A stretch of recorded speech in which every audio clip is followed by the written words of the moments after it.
Muy bien, bienvenidos a este nuevo video donde estaremos interactuando con las propiedades coligativas de las disoluciones.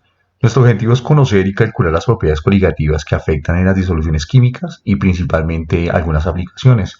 Relacionar las aplicaciones de las propiedades coligativas, digamos, con algunos casos de la vida cotidiana. Porque es importante conocer la proporción de los componentes en una disolución química. ¿Qué será más conveniente cuando calentamos agua para la cocción de algún alimento? ¿Adicionar la sal antes o después de que hierva? Ese tipo de preguntas son muy habituales reconociendo bien las disoluciones. ¿Qué es una disolución? Más que todo la interacción entre un soluto y un solvente que nos da una solución. Pueden ser homogéneas, uniformes y estables. ¿Qué son las propiedades coligativas? Los líquidos poseen distintas propiedades físicas tales como la densidad, el punto de ebullición, punto de congelación, viscosidad, continuidad eléctrica.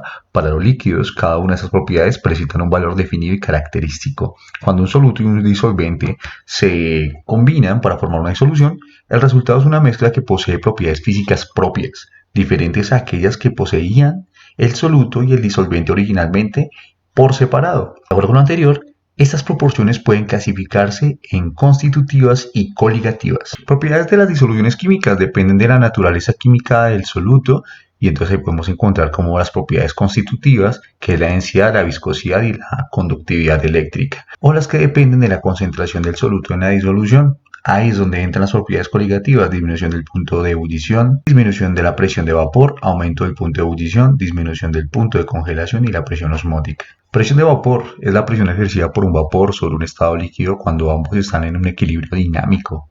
Aumenta a medida que aumenta la temperatura.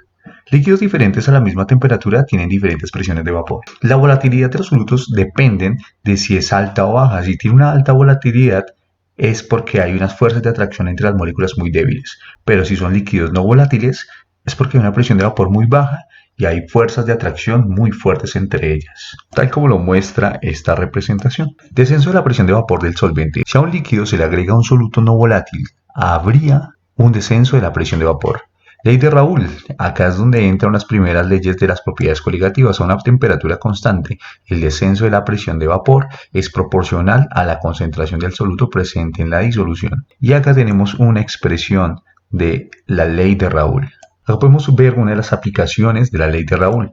La presión de vapor del agua pura es muy diferente a una disolución en una mezcla con sacarosa, evidenciando unas diferencias entre las presiones de vapor propias de las leyes de Raoult.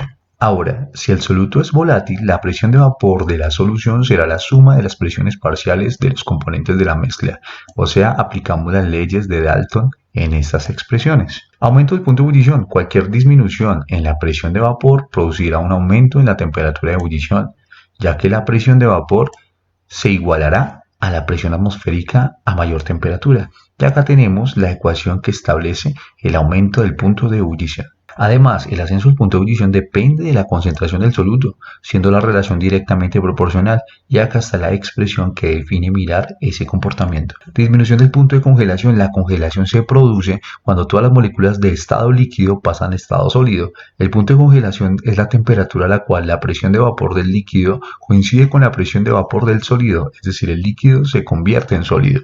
Cuando el agua de una disolución alcanza el punto de congelación, sus moléculas se enlazan, rompiendo las interacciones con el soluto disuelto. Esto ocasiona un descenso en la presión de vapor y por lo mismo una disminución en el punto de congelación en relación con el disolvente puro. Y acá tenemos la expresión que permite mirar la disminución del punto de congelación. El descenso del punto de congelación es directamente proporcional a la concentración molal de la solución. Recordemos que la molalidad es la relación entre el número de moles sobre los kilogramos de un solvente. Finalmente entramos con la presión osmótica. La ósmosis consiste en un paso selectivo de moléculas de un solvente desde un lugar de menor concentración a otro lugar de mayor concentración a través de una membrana semipermeable.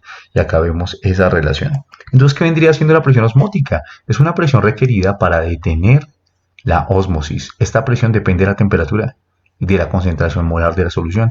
Y acá está la expresión, donde este símbolo pi es la expresión para la presión osmótica. Importancia de las propiedades coligativas: separar los componentes de una solución por un método llamado destilación fraccionada, formular y crear mezclas frigoríficas y anticongelantes, determinar masas molares de solutos desconocidos, Formular soluciones de nutrientes especiales para vegetales en general. Formular soluciones fisiológicas como sueros. En la vida cotidiana podemos encontrar alguna de estas propiedades. En las zonas muy frías se agregan anticongelantes como el etilenglicol al agua de los radiadores de los automóviles para evitar la congelación del agua en el motor o que se reviente el radiador por el aumento del volumen del agua al solidificarse. Esta es una aplicación específica de las propiedades coligativas.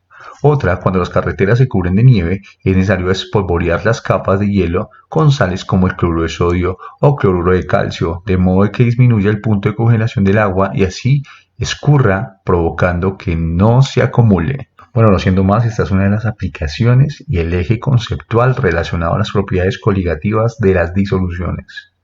Hasta luego.